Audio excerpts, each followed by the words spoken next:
Purna Paskibraka Indonesia resmi ngelantik Niko Mandala jadi Ketua Pengurus Kota PPI Plembang 2024-2029. Galo-galo pengurus juga diharap ke pacak solid ngebangun organisasi selama 5 tahun ke depan. Purna Paskibraka Indonesia baru bae ngelantik ke pengurus Kota PPI Plembang periode 2024-2029.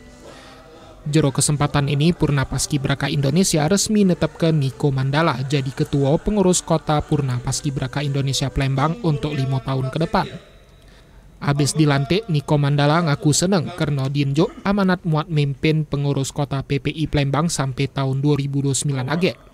Selama masa kepemimpinannya, dia ngarep mako galo-galo pengurus pacak solid ngebangun organisasi liwat program-program kerjanya.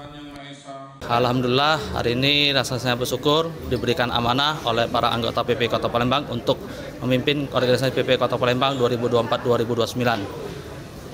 Mudah-mudahan dengan pelantikan ini, kami dari organisasi PPI Kota Palembang siap berkolaborasi dengan unsur Murpida, Forkopimda di Kota Palembang. Program kerja pertama kita ada tetap satu fokus kita bahwa kita untuk Paskibra, sekolah-sekolah, dan untuk kemasyarakatan kita ada bakti sosial dan juga nanti ada beberapa agenda yang akan kita siapkan nantinya. Harapan saya kepada pengurus, kami berharap kita tetap solid, kita sama-sama memajukan organisasi PPI Kota Palembang lebih baik dari tahun sebelumnya.